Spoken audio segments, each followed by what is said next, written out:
Assalamualaikum warahmatullahi wabarakatuh. Nama saya Dea Puspita dari kelas 11 IPS 3. Saya akan mempresentasikan hasil analisis jawaban saya. Yang pertama ada uraikan kronologi Pulau Sipadan dan Ligitan maupun Blot Ambalat.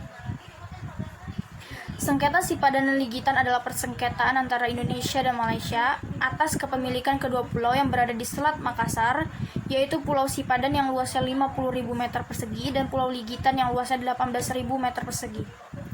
Sikap Indonesia semulanya ingin membawa masalah ini melalui Dewan Tinggi ASEAN, namun akhirnya sepakat untuk menyelesaikan sengketa ini melalui jalur hukum Mahkamah Internasional. Kronologi sengketa ini terjadi pertama kali pada tahun 1967 saat dilakukan pertemuan teknis pertama kali mengenai hukum laut antara Indonesia dan Malaysia. Kedua belah pihak sepakat, kecuali Sipadan dan Ligitan diberlakukan sebagai keadaan status quo. Pada tanggal 27 Oktober 1969, dilakukan penandatanganan perjanjian antara Indonesia dan Malaysia yang disebut sebagai Perjanjian Tapal Batas Kontinental Indonesia dan Malaysia. Kedua negara masing-masing melakukan ratifikasi pada 7 November 1969. Tak lama berselang, Malaysia membuat peta baru yang memasukkan Pulau Sipadan, Ligitan, dan Batu Putih atau Pedra Blanca. Tentunya hal ini membingungkan pihak Indonesia dan Singapura, dan pada akhirnya Indonesia maupun Singapura tidak mengakui peta baru Malaysia tersebut. Kemudian pada tahun 1970 kembali ditandatangani persetujuan tapal batas laut Indonesia dan Malaysia. Akan tetapi pada tahun 79 pihak Malaysia membuat peta baru mengenai tapal batas kontinental dan maritim dengan secara sepihak membuat perbatasan maritimnya sendiri.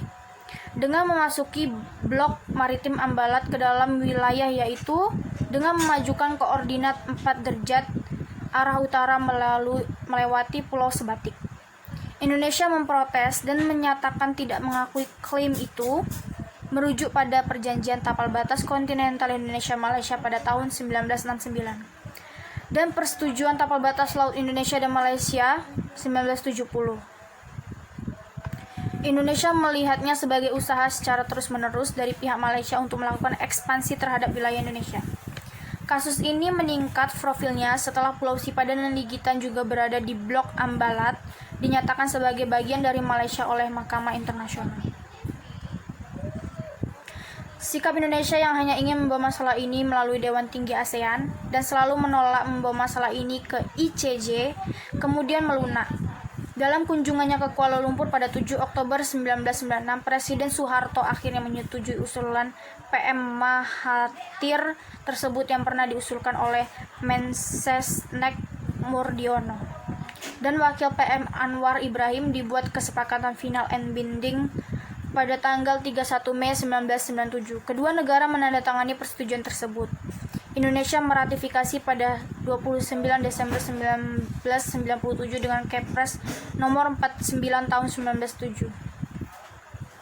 Demikian pula Malaysia meratifikasi pada 19 November 1997. Keputusan Mahkamah Internasional. Pada tahun 98 masalah sengketa Sipadan dan Ligitan dibawa ke ICJ. Kemudian hari Selasa 17 Desember 2002 ICJ mengeluarkan keputusan tentang kasus sengketa kedaulatan Pulau Sipadan dan Ligitan antara Indonesia dan Malaysia. Hasil dalam voting di lembaga itu Malaysia dimenangkan oleh 16 hakim, sementara 1 orang hanya berpihak kepada Indonesia.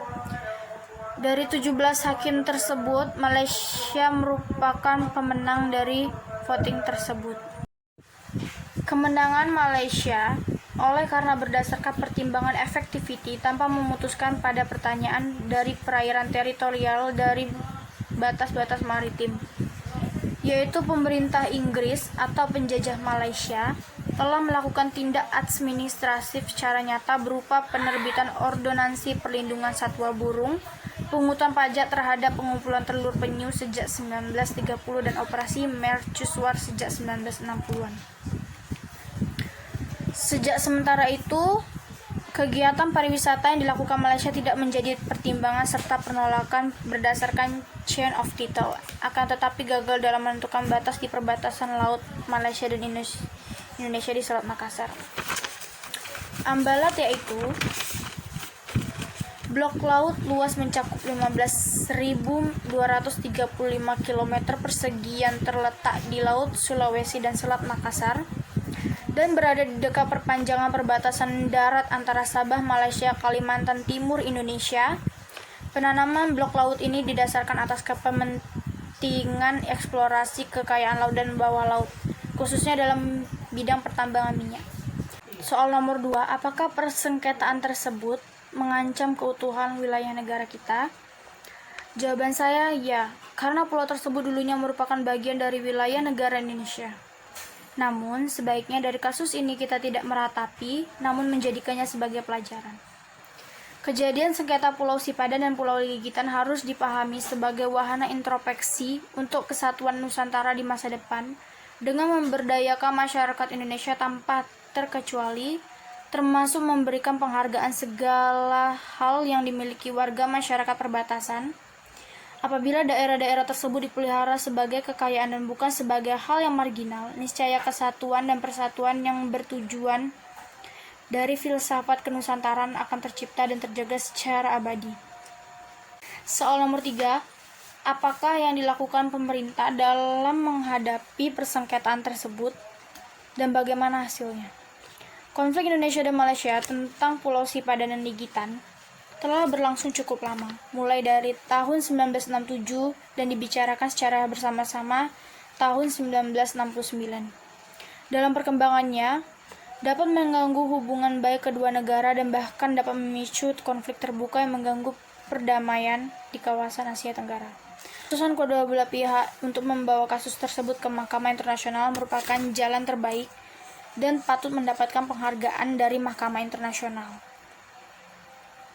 Hal ini dikarenakan kedua belah pihak telah mendahului upaya secara politik melalui perundingan diplomatik namun gagal. Dalam sidangnya, Mahkamah Internasional memutuskan bahwa Pulau Sipadan dan Ligitan milik Malaysia. Hal ini menimbulkan keresahan di sebagian masyarakat Indonesia yang menyimpulkan bahwa lepasnya pulau tersebut merupakan kegagalan diplomasi pemerintah Indonesia. Padahal dalam Undang-Undang Nomor 4 PRP 1960 Indonesia tidak pernah memasukkan Pulau Sipadan dan Ligitan ke dalam wilayah Indonesia, sehingga apabila dikatakan Pulau Sipadan dan Ligitan telah lepas dari Indonesia sebagai akibat keputusan Mahkamah Internasional adalah tidak tepat. Karena Indonesia tidak pernah memiliki kedua pulau tersebut. Kemudian upaya untuk memenangkan kedua pulau dalam perebutan dengan Malaysia telah diupayakan semaksimal mungkin. Namun hasilnya tidak sesuai, maka harus diterima dengan jiwa besar dan dilandasi oleh keinginan untuk membangun hubungan internasional dengan negara lain secara baik dan beradab. Nomor 4, bagaimana perasaanmu ketika mengetahui Pulau Sipadan dan Ligitan lepas ke tangan Malaysia? Yang saya rasakan tentu adalah kecewa terhadap pemerintah Indonesia. Namun hal ini memotivasi saya untuk terus menjaga keutuhan wilayah negara kesatuan Republik Indonesia ke depannya, agar kasus seperti ini tidak terjadi lagi. Yang kelima, apa penyebab Pulau Sipadan dan Ligitan lepas ke tangan Malaysia? Karena kegagalan diplomasi pemerintah Indonesia dan Undang-Undang Nomor 4 PRP 1960, Indonesia tidak pernah memasukkan Pulau Sipadan dan Ligitan ke dalam wilayah Indonesia. Yang keenam, apa yang harus dilakukan baik pemerintah maupun rakyat Indonesia agar peristiwa ini tidak terulang kembali? Yaitu dengan cara negara Indonesia merupakan negara kesatuan yang berbentuk republik. Pemeliharaan atas konsep integralistik negara ini harus dibumikan kepada warga masyarakat luas dengan cara negara mengajak partisipasi warga masyarakat dengan penuh kepercayaan, yakni dengan memberikan kesejahteraan dengan seadil-adilnya, sesuai apa yang diamanatkan oleh Pancasila dan Konstitusi UUD 45. Mungkin itu saja yang dapat saya sampaikan dalam presentasi saya kali ini. Kurang dan lebihnya saya mohon maaf. Wassalamualaikum warahmatullahi wabarakatuh.